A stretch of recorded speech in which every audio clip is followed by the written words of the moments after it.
Hello YouTube, my name's Nero, and today we use some Call of Duty Advanced Warfare in another episode of DNA Saturday, which is the weekly series here on my channel where subscribers send me in DNA bombs. That was the create class we're going to be using throughout the entirety of this gameplay. Yes, your screen is right, we're using the MK14, one of the worst guns in the game considered to be by most, but as we watch this gameplay, we'll actually be able to consider a little bit more whether or not the MK14 is actually a terrible weapon.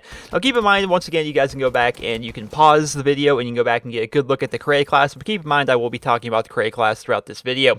The MK14, I wish I could give you guys kind of like an in-depth opinion about the MK14, talk about my past experiences with the gun, what I think of it. I can't really give you those opinions though, because I have not really used this gun a whole lot in Call of Duty Advanced Warfare. I played with it a bit when the game first came out, back when I had the game early and I was playing on a different account, and I tried that gun out a little bit, and I really didn't like it a whole lot, and a lot of people kind of agreed with me, especially once the game came out. A lot of people really thought that the MK14 was one of the weaker guns in the game. I was like, you know what, I don't really feel like using it. Haven't really tried it out a whole lot since, but our guy here, Catalyst Caveman, he's actually using it in this gameplay. He does pretty well with it and kind of makes me want to try out using the MK14 a little bit. I honestly can't remember, did this gun get buffed? Did it get any kind of a buff? Did it get any increased damage, any recoil reduction, anything? Because where it was when the game first came out, the weapon itself was actually just relatively weak. It was just a weak weapon. It took as many bullets to kill as a full auto weapon, and it was a single fire weapon. So at that point, it's like, well, what's the point? What's the point, right? The whole point of balancing like a single fire weapon versus full auto weapons is a single fire weapon needs to be very, very powerful. It needs to be able to take out those full auto guns a lot quicker. Like, let's say a full auto gun takes 4 kills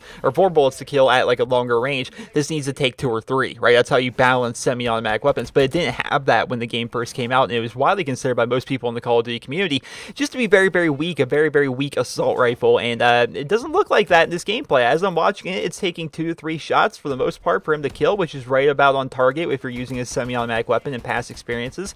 So who knows, maybe it's a bit better now. Maybe it's maybe it did get a buff and I just don't remember it getting a buff or something like that, but it definitely makes me want to try it out, because somebody coming from a Call of Duty World of War background like me, I've used semi-automatic guns a lot throughout the Call of Duty franchise, just tons of semi-automatic weapons, and I really enjoy using them, and I've kind of catered this playstyle around semi-automatic weapons, and the MK14 is probably the most popular of them if you think about it, at least in terms of the Call of Duty developers. So me personally, I never actually liked the M14s in any Call of Duty games. Never thought they were that great. I didn't like the iron sights very much, but I just didn't use it much. Basically, I just not use the MK14 a whole lot. Whereas if you look at how often this gun has been put into Call of Duty games, the Call of Duty developers either 1, love it, or 2, are just really lazy, and they're like, you know what, we need a semi-automatic weapon in this game, let's throw the MK14 in there, right? Because you think about it, Call of Duty 4 had the M14, right?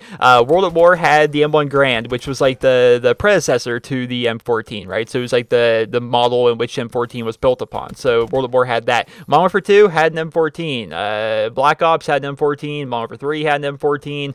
I don't think Black Ops 2 had it, now I think about it. Black Ops 2 did not have it. It had the FAL as well as it had, oh, the SMR. That was the name of it, right? It had the SMR in there. And what of Call of Duty Ghost? Did Call of Duty Ghost have it? I think they might have, right? It's a very popular gun. It's like whenever they need a semi-automatic gun, because when you're making a Call of Duty game, you're like, you know, we need to have some variety in here.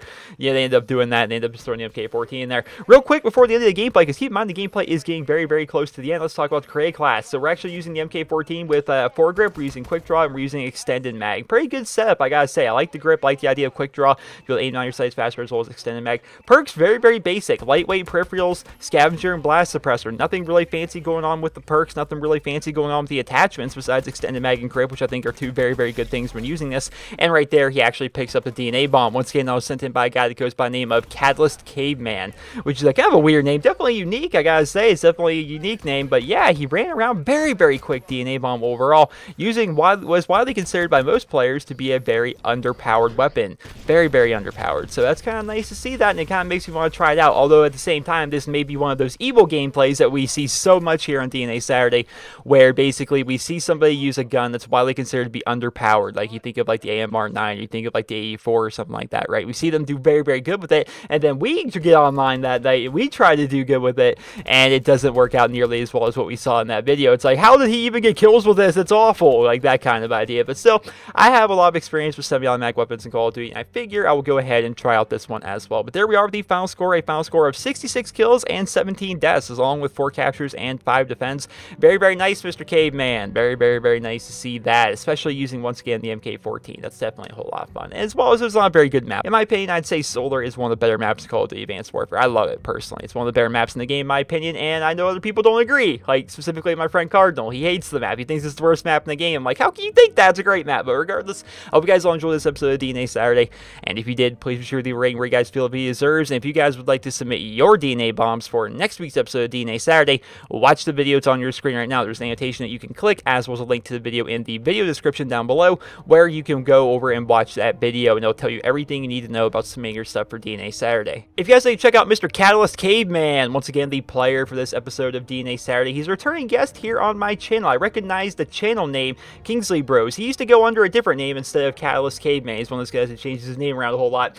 But regardless, I remember him from Chem Strike Saturday last year with Call of Duty Go, so it's awesome to see a returning face here on the show. I'm sure some of you guys that are like super hardcore fans of these series, you will remember that channel name as well. Over on his YouTube channel, he posts Call of Duty. He used to do a lot of gameplay commentary, talking about the gameplay, talking about his thoughts when he was playing the match, as well as things like that. But over the last month or so, he's really slowed down. He started to go the route of a gameplay channel, which you see a lot here on DNA Saturday. So basically, he likes to upload really awesome gameplay, but he rarely does commentary, aside from like the quick, hey, hello, what's going on? This is my name, this is the map, this is the gun, this is what I'm doing, and then he cuts to music throughout the gameplay rather than doing commentary. That's what he usually does, but still, you can listen to that music while watching him get like 110 kills or 124 kills or any of the other awesome gameplay feeds that you will see over there on his channel. He's definitely a great player, and if you are into gameplay, his channel may be the channel for you, or one of the many channels for you, so go ahead and give him a look. You never know until you try, ladies and gentlemen, never know until you try. Well, regardless, I hope you guys all enjoyed this week's episode of DNA Saturday, and if you did, please be sure to leave a rating where you guys feel the video deserves. Hope you guys all have a wonderful day.